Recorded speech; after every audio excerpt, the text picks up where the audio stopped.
굿모닝, 좋은 아침입니다. 네, 오늘은 5가 하나님은 그의 종들을 통해서 일하신다. 네, 두 번째 시간인데요. 그 7가지를 통해서 하나님께서 어떻게 일하시는지 이제 우리 계속 이야기를 하고 있잖아요. 어저께 그 첫 번째, 두 번째, 세 번째, 하나님은 항상 당신의 주위에서 일하고 계시고, 두 번째로는 그 당신과 실제적이고 개인적이며 지속적인 사랑의 관계를 추구하고 계시며, 세 번째로는 당신이 그분의 일에 참여하도록 당신을 초청하고 계십니다. 이제 그렇게 이야기를 했는데, 네, 이 7가지. 오늘은 그 네 번째, 다섯 번째, 여섯 번째, 7번째. 하나님은 하나님 자신과 자신의 목적과 길을 보여주기 위하여 말씀하시고, 그다음에 하나님의 부르심은 항상 당신을 믿음의 갈등으로 몰아넣고 결단과 그에 따른 행동을 요구하고, 당신은 하나님의 역사에 참여하기 위해서 당신의 인생을 하나님의 뜻에 맞게 조정해야 되고, 당신이 하나님께 순종하고 하나님이 당신을 통해서 그분의 일하심을 성취하심으로 말미암아 우리는 그것을 보게 되고 경험으로 하나님을 알게 됩니다. 이제 이렇게 이야기를 하잖아요. 네, 그래서 모세를 통해서 그 예를 보여주는데, 네 번째가 하나님은 그 자신과 자신의 목적과 길을 드러내기 위해 말씀하셨다. 이제 이렇게 이야기를 하죠. 그러면서 출애굽기 3장 말씀을 이야기를 하는데, 모세를 부르시고 모세에게 말씀하시는 그 하나님의 모습을 여기서 볼 수가 있죠. 네. 그래서 여호와의 사자가 떨기나무 가운데로부터 나오는 불꽃 안에서 그에게 나타나셔갖고 모세야 모세야 이렇게 이야기를 하시고, 하나님이 이르시되 이리로 가까이 오지 말라. 내가 선 곳은 거룩한 땅이니 내 발에 신을 벗으라. 또 이르시되 나는 내 조상의 하나님이니 아브라함의 하나님, 이삭의 하나님, 야곱의 하나님이라. 내가 애굽에 있는 내 백성의 고통을 분명히 보고 그들이 그들의 감독자로 말미암아 부르짖음을 듣고 그 근심을 알고 내가 내려가서 그들을 애굽인의 손에서 건져내고 그들을 그 땅에서 인도하여 아름답고 광대한 땅, 젖과 꿀이 흐르는 땅에 데려가려고 한다. 하나님의 그 계획을 모세를 통해서 이야기를 해 주시는 거예요. 그러면서 모세가 해줬으면 좋겠다라는 것을 이야기를 하시는 거죠. 그렇기 때문에 하나님께서 부르시는 거죠. 근데 이제 우리의 연약함, 또 모세를 통해 볼 수 있는 것처럼 다섯 번째, 하나님의 부르심은 모세를 믿음의 갈등으로 몰아넣고 결단과 그에 따른 행동을 요구했다. 이렇게 이야기를 하잖아요. 모세는 이 믿음의 갈등을 하나님께 이렇게 고백했습니다. 하나님, 내가 누구에게 바로에게 가며 이스라엘의 자손을 애굽에서 인도하여 낼 수 있겠습니까? 내가 이스라엘 자손에게 가서 이르기를 너희의 조상의 하나님이 나를 너희에게 보내셨다 하면 그들이 내게 묻기를 그 이름이 무엇이냐 하리니 내가 무엇이라고 그들에게 말하리까? 그러나 그들이 나를 믿지 아니하며 내 말을 듣지 아니하고 이르기를 여호와께서 내게 나타나지 아니하셨다. 이렇게 이야기하지 않겠습니까? 주여, 나는 본래 말을 잘하지 못하는 자이니이다. 주께서 주의 종에게 명령하신 후에도 역시 그러하니 나는 입이 뻣뻣하고 혀가 둔한 자니이다. 주여, 보낼 만한 자를 보내소서. 네, 하나님께서 그렇게 친히 모세를 부르시고 모세에게 그 길을 보여주시고 모세에게 부탁을 하심에도 불구하고 모세는 하나님, 저는 부족합니다. 이렇게 이야기를 하죠. 하나님, 보낼 만한 다른 훌륭한 사람들을 주님께서 보내셨으면 좋겠습니다. 이렇게 이야기를 하는 거예요. 네, 어떻게 보면 우리의 모습과 많이 비슷한 것 같다라는 생각을 해보게 됩니다. 네, 여섯 번째, 하나님의 역사에 참여하기 위해서 우리의 인생을 하나님의 뜻에 맞게 조정해야 된다라고 이야기를 하잖아요. 모세는 하나님의 역사에 참여하기 위해 그의 인생을 하나님의 뜻에 맞도록 크게 조정했습니다. 네, 결국은 그 하나님의 말에 그렇게 순종하는 모세의 모습을 이야기를 하는 거죠. 네. 그리고 7번째, 모세가 하나님께 순종하고 하나님이 그를 통해서 그분의 일을 성취하심으로 말미암아 그는 경험으로 하나님을 알게 되었다. 이렇게 이야기를 하죠. 하나님의 말에 순종하면서 하나님께서 보여주신 길을 따라가다 보면, 그렇죠? 하나님의 하나님 되심을 더욱 경험하면서 알 수 있게 되었다라는 것을 이야기를 하는 거죠. 그러면서 여기서는 출애굽기의 말씀을 넣어놨는데, 여호와께서 모세에게 이르시되 너는 어찌하여 내게 부르짖느냐 이스라엘 자손에게 명령하여 앞으로 나아가게 하고 지팡이를 들고 손을 바다 위로 내밀어 그것이 갈라지게 하라. 이스라엘 자손이 바다 가운데서 마른 땅으로 행하리라. 내가 애굽 사람들의 마음을 완악하게 할 것인즉 그들이 그 뒤를 따라 들어갈 것이라. 내가 바로와 그의 모든 군대와 그의 병거와 마병으로 말미암아 영광을 얻으리니 모세가 바다 위로 손을 내밀매 여호와께서 큰 동풍이 밤새도록 바닷물을 물러가게 하시니 물이 갈라져 바다가 마른 땅이 된지라.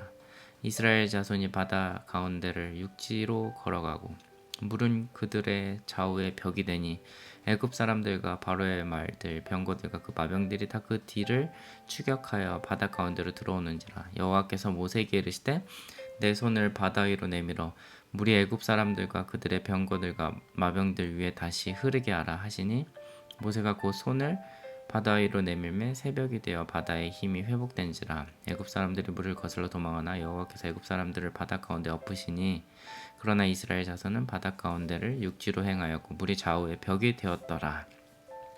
그날에 여호와께서 이같이 이스라엘을 애굽 사람의 손에서 구원하심에 이스라엘이 바닷가에서 애굽 사람들이 죽어 있는 것을 보았더라.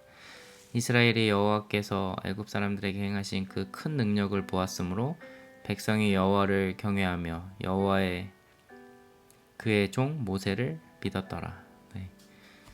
모세가 하나님께서 모세를 부르셨을 때 모세는 하나님 저는 못합니다 라고 이렇게 이야기를 했었지만 하나님이 보여주신 길에 순종하며 나아간 모세의 모습을 통해서 그 순종을 통해서 하나님이 결국 일하신 거잖아요. 모세의 손을 들게 하시고 그 손에 모세의 손이 들림에 따라서 바닷물이 갈라지고 그 바다를 건너는 경험을 하게 되는 정말 큰 은혜를 누리게 된 거죠.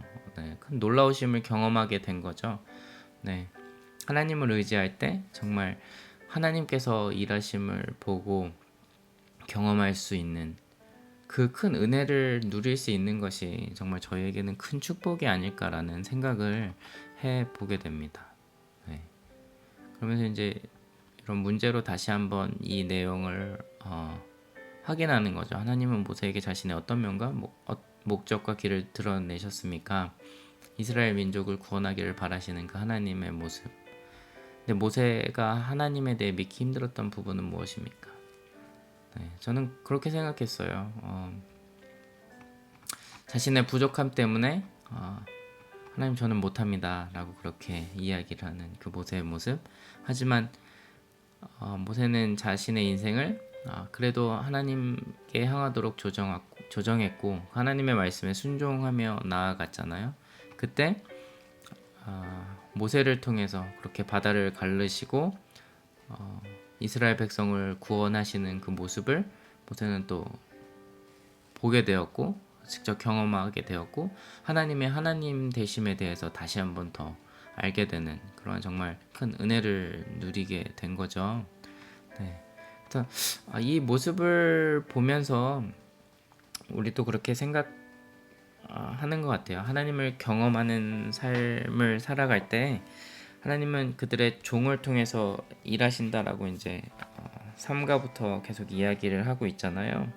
하나님께서 우리를 원하시는 그분의 도구로 이렇게 새로 빚으시도록 허락하기를 바라시고 그리고 나서 우리의 인생을 사용하시는 그 하나님의 모습을 볼 때 모세의 모습도 동일했었던 것 같아요. 우리 모세의 주위에서 그렇게 계속 일하고 계시는 그 하나님, 지속적인 사랑의 관계를 추구하시며 하나님의 일에 동참하도록 초청하시는 그 하나님의 모습, 그리고 우리에게 모세에게 말씀하셨던 그 하나님, 하지만 그 결단과 행동을 요구하셨던 그 하나님. 하지만 그래서 모세는 그 하나님의 음성에 부족했지만 순종하며 나아갔을 때 하나님의 은혜를 누리게 됐던. 그래서 우리도 그러한 모습을 통해서 하나님께서 우리를 하나님의 일에 초청하고 계신다라는 그 사실을 기억했으면 좋겠습니다. 그게 참 되게 큰 은혜가 되는 것 같아요. 네, 그러면서 이제 이 단원에서 마지막으로 이야기를 하는 게 뭐냐면 평범한 사람이 무슨 일을 할 수 있습니까? 라고 이제 그렇게 이야기를 하잖아요. 그런데 하나님께서는 그런 평범한 사람을 사용하셨다라고 그렇게 이야기를 하는 거예요.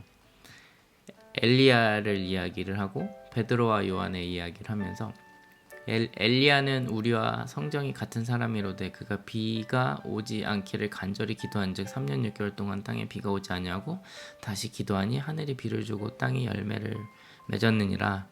네. 엘리야는 우리랑 같은 사람이었음에도 불구하고 이렇게 하나님께서 원하시는 그러한 일들을 할 수 있는 능력, 네. 간절히 기도했을 때 하나님이 엘리야를 통해서 일하시는 그러한 모습을 볼 수 있다라는 것을 이야기를 하는 거죠. 그리고 베드로와 요한, 네. 예수님의 제자들도 사실 다 평범한 사람들이었잖아요. 하지만 하나님께서는 평범한 사람들을 불러서 하나님의 일에 동참하게 만드시는 그런 특별한 은혜가 있었다라는 것을 우리에게 보여주는 거예요. 그게 우리에게 참 큰 은혜가 되는 것 같아요. 우리가 어떠한 능력이 있어서 재능이 있어서 그럴만해서 우리를 부르셨다가 아니라 평범함에도 불구하고 하나님께서 우리를 부르셨고 우리가 그 순종함으로 나아갈 때 하나님께서 하나님 나라 일에 우리를 사용하기를 원하신다는 그 모습이 정말 큰 은혜가 되지 않나라는 그러한 생각을 하게 됩니다. 그래서 이야기를 하잖아요. 성경에 나오는 인물들은 모두 평범한 사람이었습니다. 하지만 하나님과의 관계와 하나님이 그들에게 역사하심으로 정말 그들을 특별하게 만들었습니다. 라고 그렇게 이제 이야기를 하죠. 네.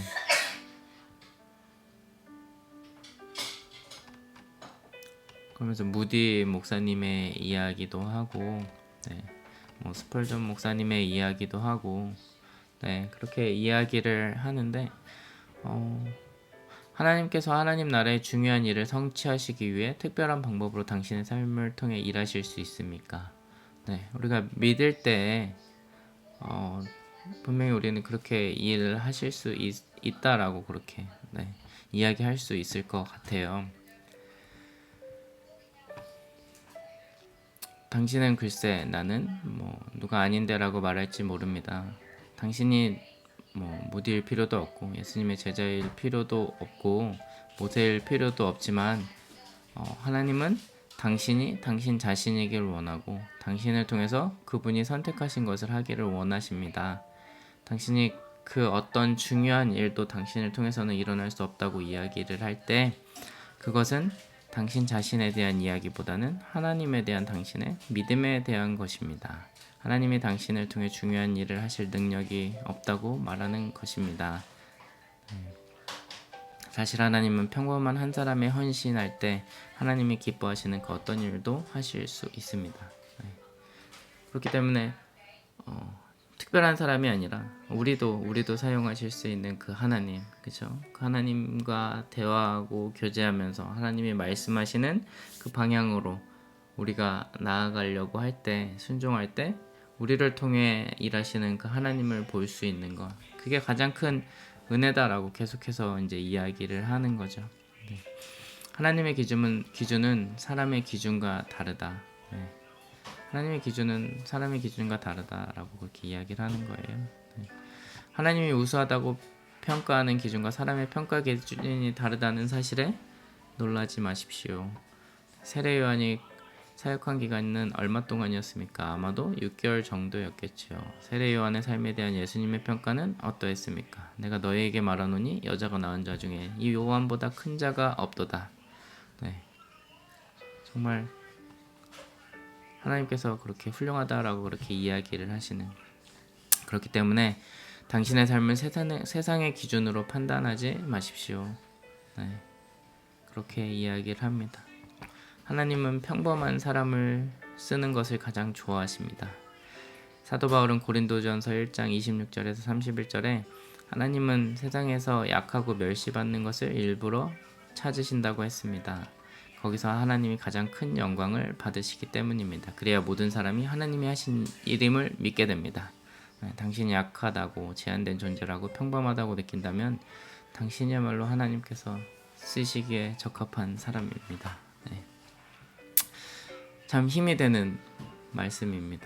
네, 뭐 뛰어나신 분들, 훌륭하신 분들 참 많지만, 네, 정말 우리의 그 연약함을 통해 일하시는 하나님. 그렇기 때문에 이것은 내가 한 것이 아니라 하나님이 하신 것이다라고 그렇게 이야기를 할 수 있는 그 은혜. 네, 참 너무 감사한 것 같아요. 그래서 우리 모두 정말 그러한 하나님의 일에 쓰임 받을 수 있는 제가 됐으면 좋겠고 여러분이 됐으면 좋겠습니다. 그렇기 위해서는 우리 주위에서 일하고 계시는 그 하나님을 먼저 경험하고 그분의 음성을 들을 수 있는 우리의 모습이 되어야 되는 거죠. 그렇기 때문에 우리가 이제 이 책을 통해서 그런 것들을 다시 한번 이렇게 리마인드 하면서 생각하면서 나가는 이러한 시간이 필요한 거라고 그렇게 생각을 합니다. 네, 그래서 오늘 학습한 내용 중에서 어떤 구절이나 선구가 가장 뜻있게 와 닿았습니까? 네, 이것을 당신의 기도로 바꾸십시오. 네, 하나님께서는 당신이 무엇을 하기를 원하십니까? 이런 것들을 여러분들이 보시고 생각해 보시고 기도하면 참 좋을 것 같습니다. 네, 그래서 이거의 요점, 하나님은 자신이 하고자 하는 일을 드러내시고 하나님이 계시로 드러내시는 것은 그분에게 동참하라는 초청이다. 하지만 내가 변하지 않은 상태에서는 하나님과 동행할 수 없다. 하나님은 하나님께 온전히 헌신된 평범한 한 사람을 통해 하나님이 기뻐하시는 일은 무엇이든지 하실 수 있다. 하지만 하나님이 우수하다고 평가하시는 기준은 사람들이 우수하다고 평가하는 세상의 기준과는 다르다. 라는 사실을 기억하셨으면 좋겠습니다. 네. 화이팅! 오늘 하루도 행복한 하루, 하나님과 동행하시는 하루 됐으면 좋겠습니다.